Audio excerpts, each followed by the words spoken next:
Hello my fellow geeks, I'm Mark, and today on Elite Geek we're going to level the build plate on the Voxelab Proxima. I've got the quick start guide here and it's just not very good. So I'm going to walk through this process and help you get yours leveled if you need to and you'd rather just watch a quick video. I have a full review of this printer also on the channel, which you can find right there. So once you have your printer unboxed and removed, the first thing you need to do before you try any prints is level the build plate. If you don't, you could actually break the screen. So to do that, go into Tools, Manual. It defaults to 10 millimeters. We're gonna go up.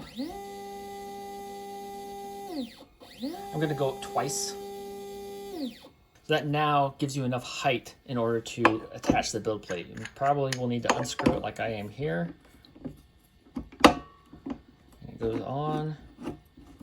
And lock that down tight. Now you may be able to see mine, it's crooked, it's tilted sideways. Inside your printer you'll have a large Allen wrench. This will be the largest Allen wrench. Hold your build plate just in case you don't want this to fall. I'm actually gonna leverage this way and loosen the two screws here on the sides. Just a little bit, it doesn't take much, just a loose. So you don't want this to come out, but you want it to be able to float. And see, it will actually move up and down. That's important. We want it loose and be able to move up and down. Now, I don't care that this can twist so much. So in the manual, they call for an A4 sheet of paper, which I believe will actually fit between these posts. But in America, we have letter paper, and it just doesn't fit. And I don't want to necessarily apply and have it angled here because that could give me uneven pressure. So I'm gonna cut right at an inch off of this paper. So now it will fit between those posts and go all the way to the posts in the back, right there. See the posts in the back? I'm gonna just touch those. And in my case, I trimmed off the paper on this side. You don't need to do that. Now I'm gonna double check, make sure I'm free floating, make sure I can move this up and down. That's very important. So this is how it will adjust the height and what you're actually setting, because if this was solid, then you wouldn't be able to adjust it nearly as finely. Now I'm gonna go here and press home, and the printer will move the print face down, and it will beep and then go back down and level. Now right now it's basically, I have gravity holding this on, so I could lift this and adjust the paper, but I want to make sure it's square. I'm going to take the large wrench that it came with, and I'm going to do my best to apply equal pressure to this build plate. It's a little awkward here because my camera's in the way, but now I'm going to slowly tighten this. I'm just going to finger twist it till it's finger tight there.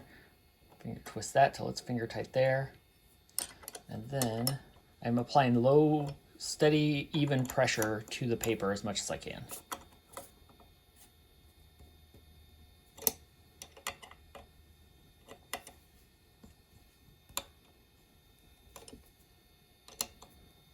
There, now it's tight. Now what I'll find is the paper won't come out.